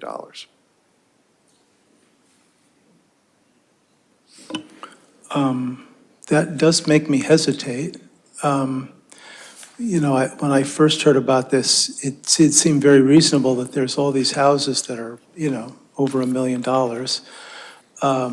that can certainly, there's a 2% or a 0.5% or something that could be easily taken without, impacting the sales. But for commercial transactions, I'm hesitant to add a tax that that may or may not help businesses. It might harm them. I'm also concerned about a particular kind of commercial business, which is large-scale commercial real estate of multifamily housing. It would seem sort of counterintuitive that if we're trying to help affordable housing, we would then be taxing, multifamily housing as a transfer from one order to another. I understand your concern. I don't actually share it. I think commercial transactions are, this is probably de minimis for most large commercial transactions, and I don't think it would affect the affordability of the rental units in any significant way in a large commercial transaction.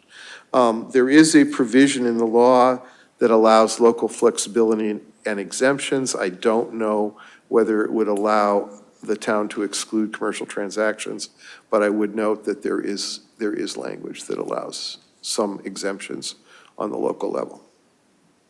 That's really helpful. Thank you. Yeah. Alyssa? So just wanted to point out that this really allows a lot of flexibility for each municipality. So Bob mentioned the percentage. There's a range of percentages. There is an ability for the municipality to determine who pays the fee, the buyer or the seller. You can also, a municipality can establish different fee amounts for different types of properties. So support of this legislation really doesn't do anything specific for Acton. We would have to go through the process once it was available. It's really about allowing each city and town in the state to make those determinations about what tool serves their needs the best. Because as the costs of building housing escalate and affordability becomes further out of reach for people around the state, and more towns and cities have signed on to CPA, that funding for affordable housing is just not sufficient anymore because the state match is lower as more towns have adopted it. David? Yeah, I won't go through the list that Alyssa just went through, but we would have to pass a bylaw to enable this. And the bylaw could have any conditions in it that are allowed in that list, or whatever the list is in the final legislation. And if it's unacceptable to us, we don't have to pass the bylaw, right? So, there's, as a couple people have said, there's quite a bit of flexibility.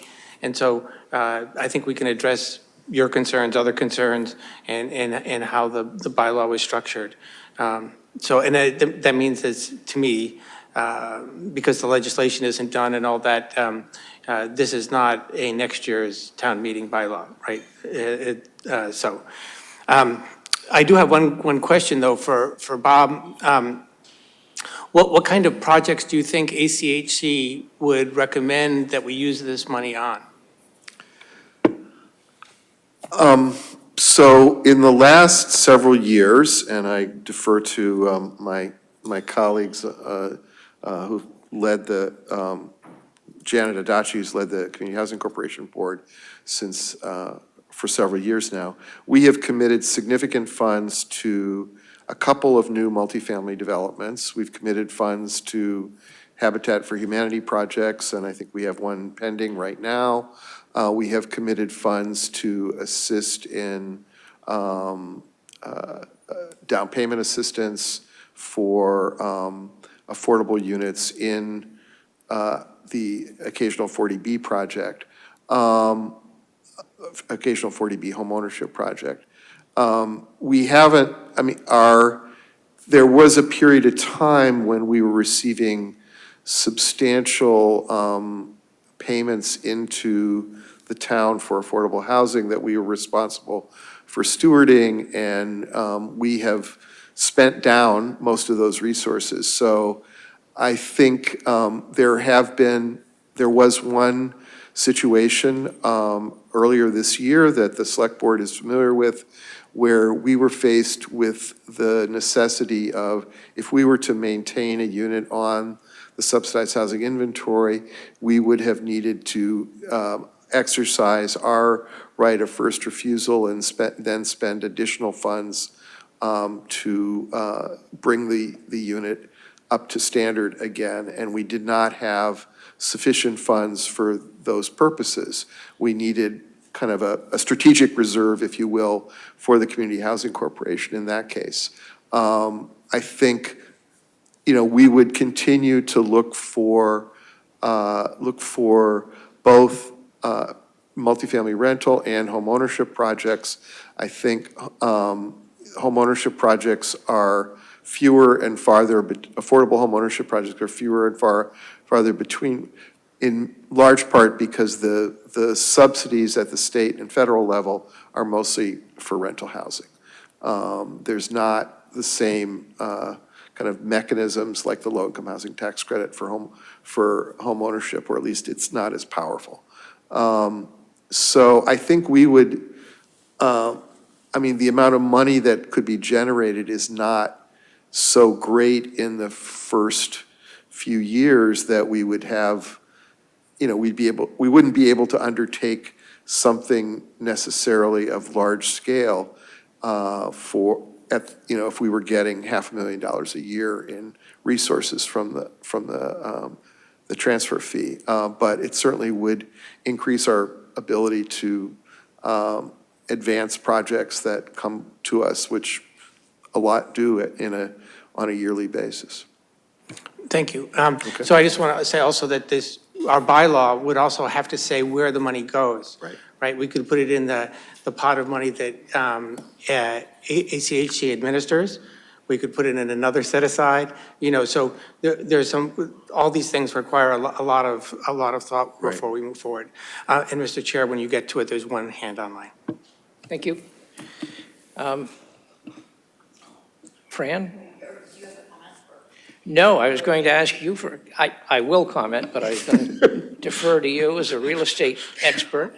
No expert, and we have a commercial real estate expert in the, if you wanted to ask any questions, but I wanted to say that I am happy to have my name signed on this letter.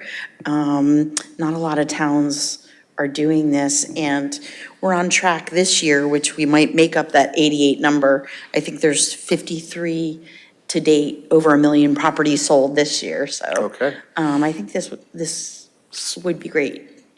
Thank you, Bob. Okay. And thank you, Thank you. Alyssa. So personally, I don't see a downside to the board supporting this. There'll be lots of details that'll have to be worked out if indeed the legislation even gets passed. So I personally would favor it. That said, if we have someone who's raised their hand from the virtual world, we'd be happy to hear from them. And in person as well. Let's start with the online comment first.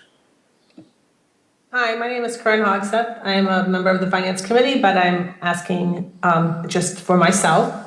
Number one, would this $1 million be indexed to inflation? I think that would be up to the, I'm sorry, go ahead, Alyssa. So in the legislation right now, the amount of the transaction is either $1 million or the median value for the county. So that number, or, whichever is lower, sorry. You can't just choose as a municipality.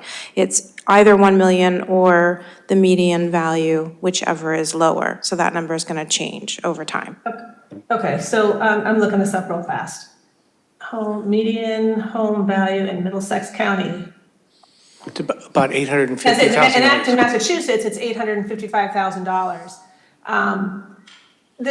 So if the intent was to go after high-value properties, you're just getting everything that's above average. And in Acton, if we're higher than the average for Middlesex, it's like more than half the homes in Acton.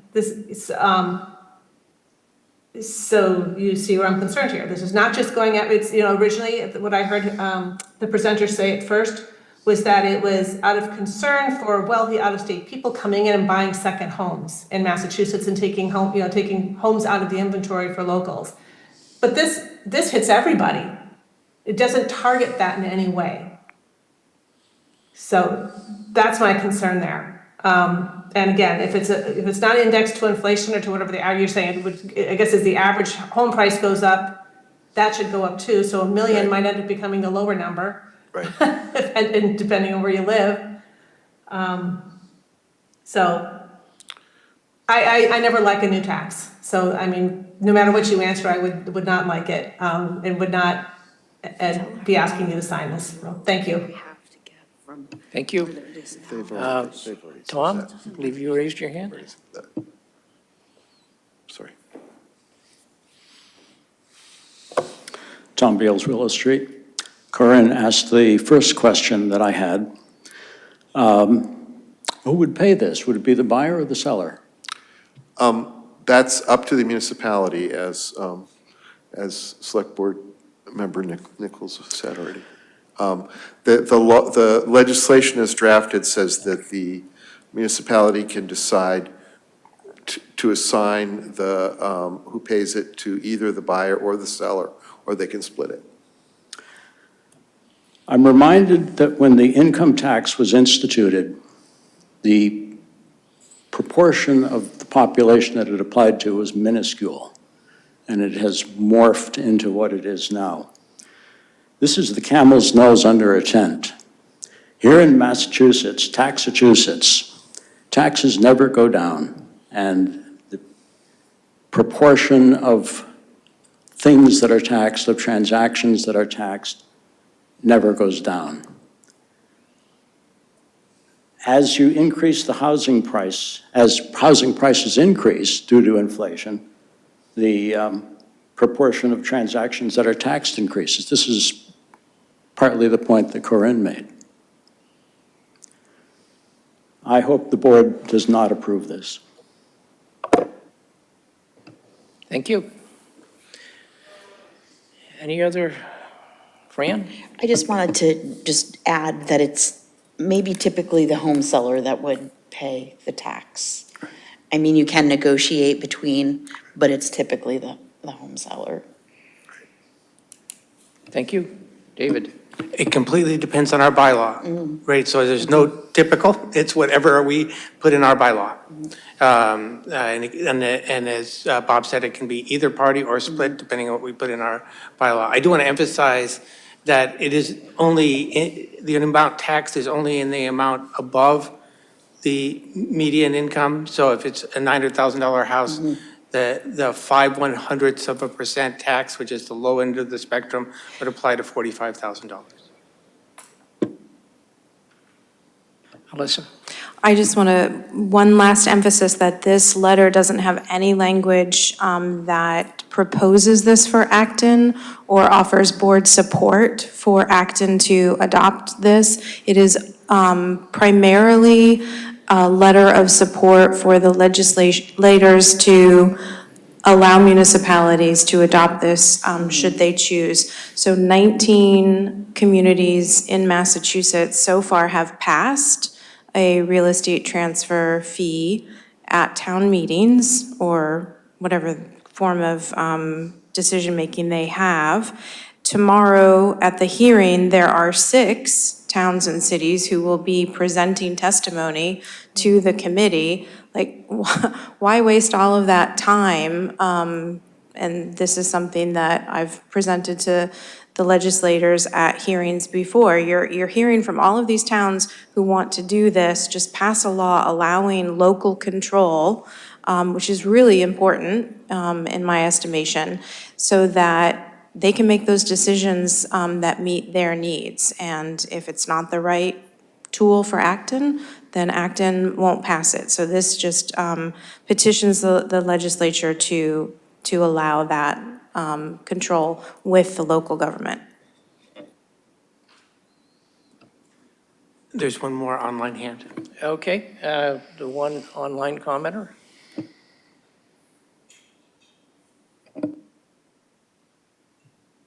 Hi, can you hear me? Yes. Yes, this is Tara from up here in Mass. I want to remind people that, again, this is about local control. I think that the folks that are speaking against this are proponents of local control. They would also, I believe, relieve the market pressure to have towns, cities in particular, accommodate more affordable housing where people already are. That's another benefit of this. I would also propose that if this passes, that at the town level, and maybe you can add this if you feel like it to your support letter, if you choose to approve a support letter, that there be a one-time exemption for property owners that have lived for a long time or something like that. And also I know this sounds crazy, but we're approaching the point where affordable housing might be $1 million. So there could be a clause that exempts quote-unquote affordable housing in any form, like Jim said, the apartment complexes or something like that. But I am in support of this, again, not just because I love local control, but because I love the idea of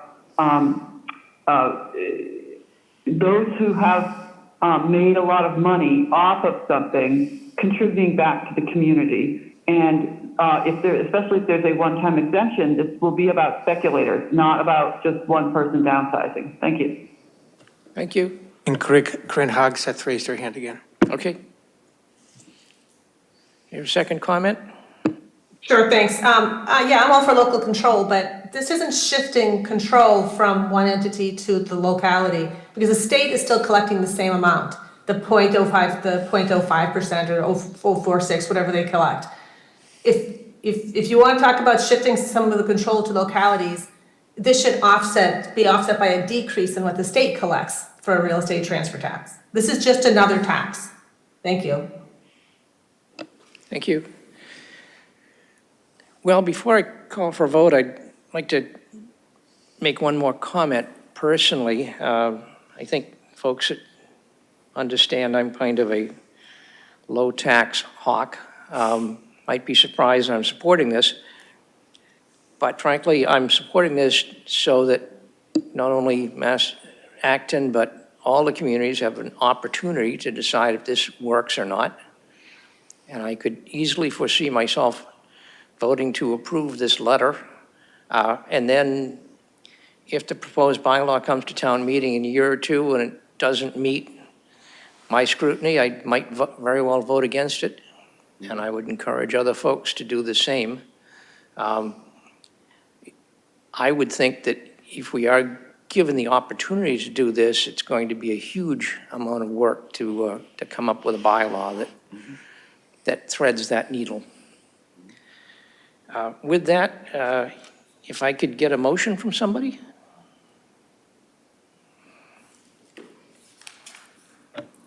I move to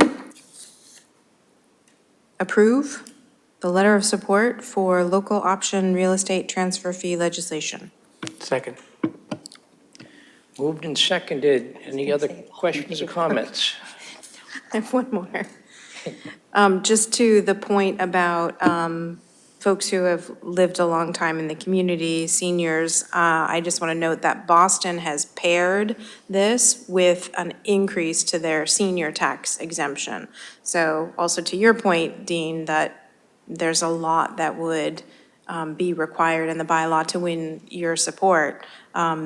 There's a lot of flexibility here, so just make that point once again. Thank you. All in favor of the motion, please say aye. Aye. Opposed? Abstentions? It's approved, and we make sure that letter gets electronically signed and submitted, Mr. Manager. Thank you. Thank you. Thank you much, Bob.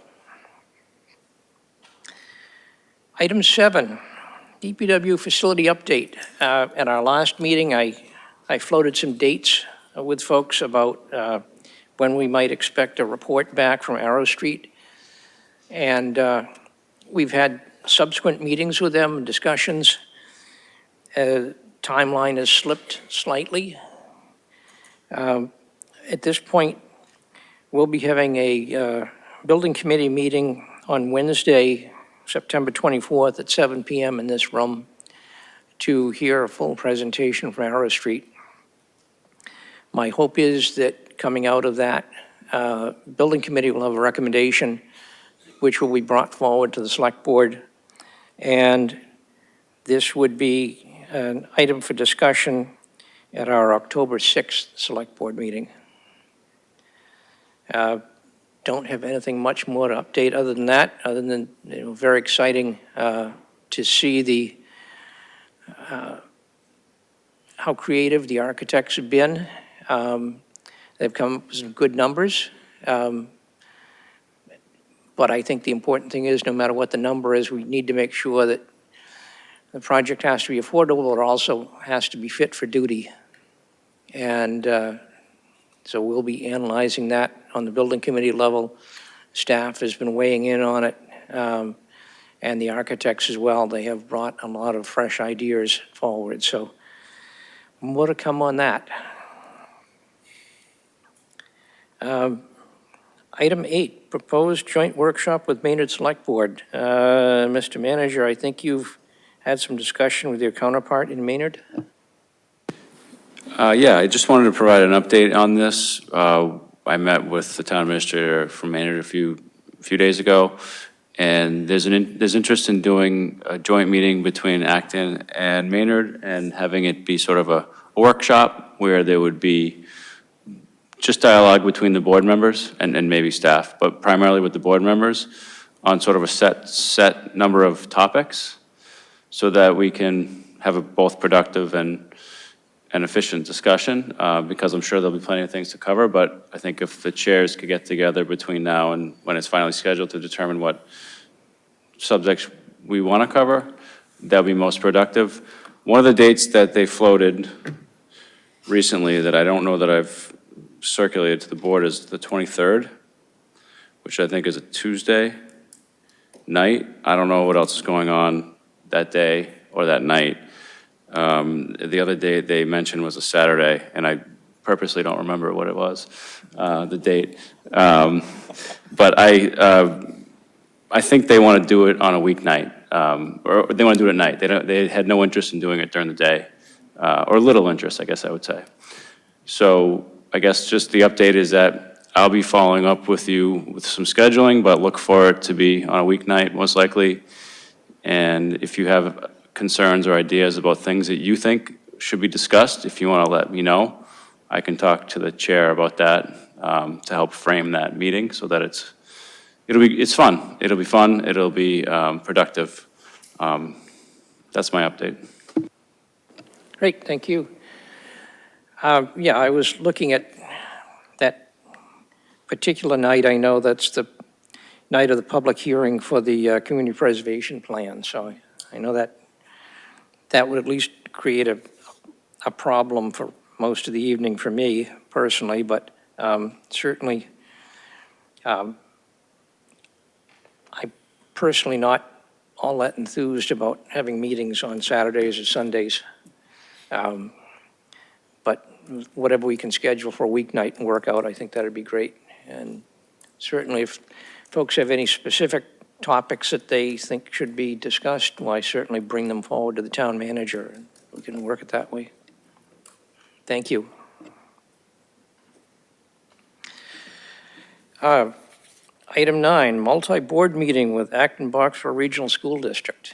A few of us present in the room here tonight had a meeting to discuss some of the logistics behind having a meeting. And here's sort of an email I got from Tori Campbell, the chair of the school committee, based on the discussion. So the when would be, and I'm hoping that I'll get support from my colleagues here, the when would be Wednesday, October 22nd at 7 p.m. The where would be the admin building auditorium at 15 Charter Road. The agenda, it would commence at 7 p.m. With call to order and welcome. 7:05 to 8:30 p.m. would be general discussion. And we'd adjourn by 8:30 p.m. The sorts of things that we discussed in our planning session was a possibility of circulating some information to everyone in advance, sending the stuff out about a week before. I think this would be very useful, especially where we're engaging our colleagues from Boxborough who probably don't follow our meetings closely.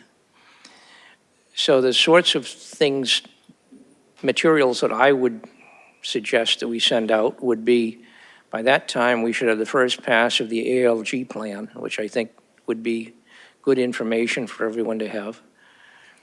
And I think the preliminary budget presentation from the town manager, I think is a really good document. Now, if you think about how much time we've got to talk here, we're only talking an hour and a half. And we've got 2 select boards, 2 finance committees, plus a school committee.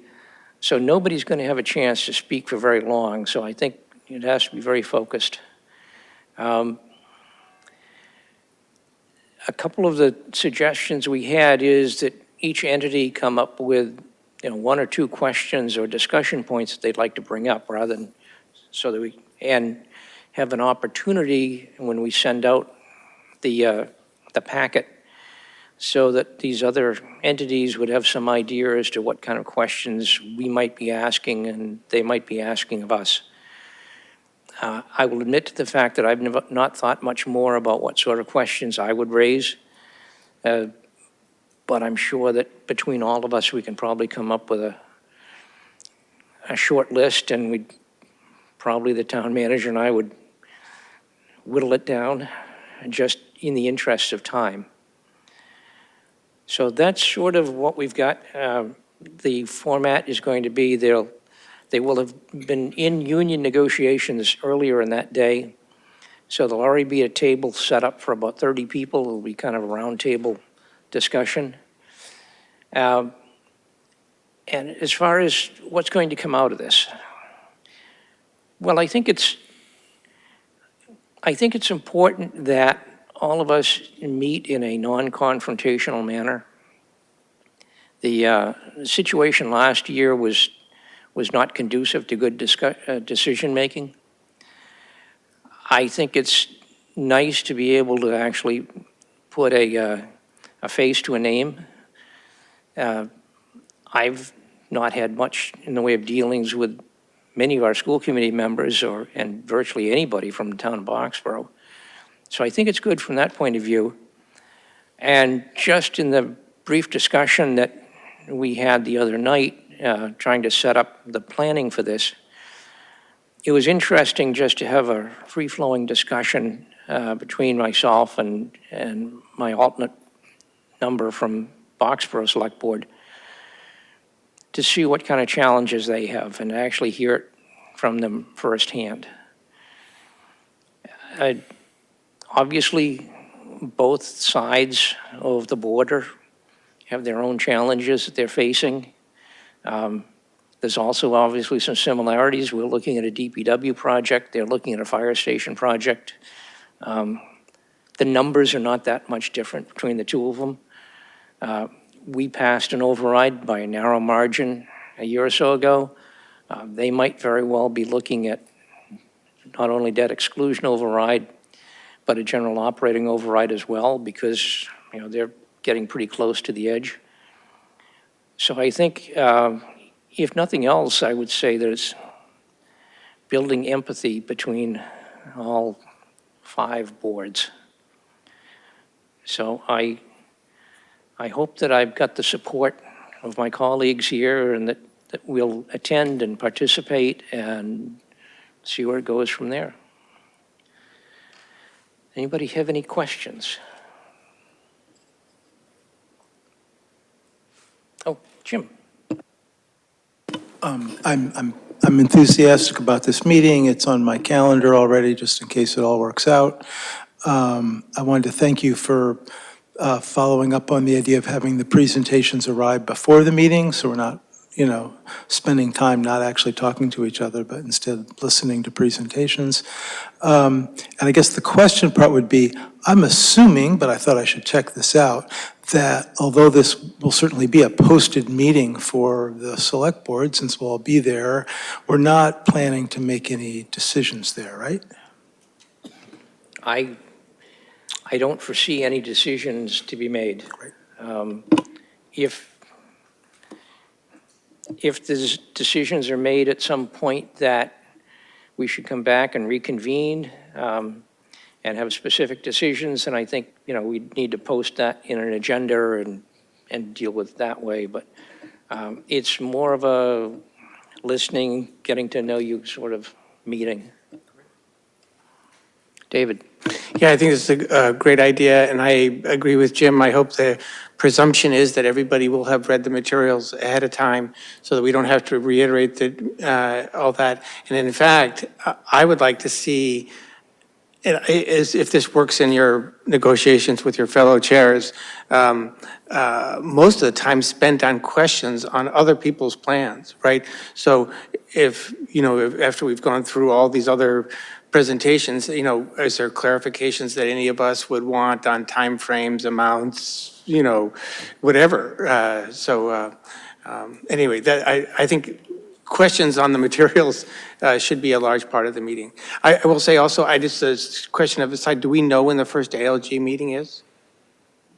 Believe we've set that just the other day. Yeah, we're working to have that at the end of this month. I'm still waiting to hear confirmation from a few of the entities, but it's tentatively for the last week of the month.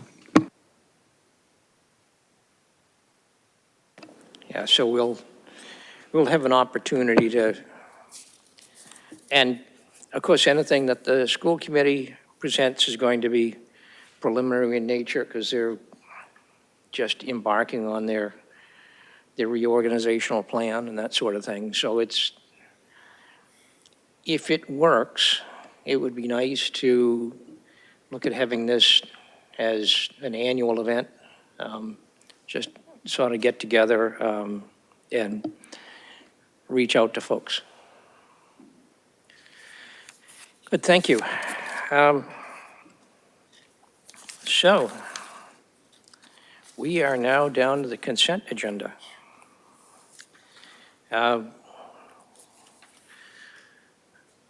Item 13, approved meeting minutes for August 25th, 2025. I'm going to hold that. Item 14, approved committee appointment for Robert Jackson as a full member of the Economic Development Committee with a term to expire on June 30th, 2028. Item 15, approved request for use of town roads, cystic fibrosis cycle for life, October 4th, 2025. Item 16, approved one-day malt and wine license applications, Apple Valley Catholic Collaborative at 89 Arlington Street on October 4th, 2025. Household Goods at 530 Main Street on October 22nd, 2025. Move to approve consent items 14 through 16. Second. Moved and second to accept those. All in favor say aye. Aye. Opposed? Abstentions? Approved. Congrats, Robert. Sorry. Thank you. The one item that I have, and I apologize for not picking this up until this morning, for the, under the meeting minutes, under regular business, item 2, probably 3/4 of the way down the main paragraph, noted that retirees will be signing a new contract in January with Aetna and may be seeing rate increases of 40%. Those items have been discussed. However, I would point out that the retirees will not be the folks signing the contract. The retirees, as I've repeated a couple of times, have no choice in the matter. So if we could just amend that to say that the town will be signing a new contract as opposed to the retirees, or that the retirees will be covered under the new contract, I'd feel better about it.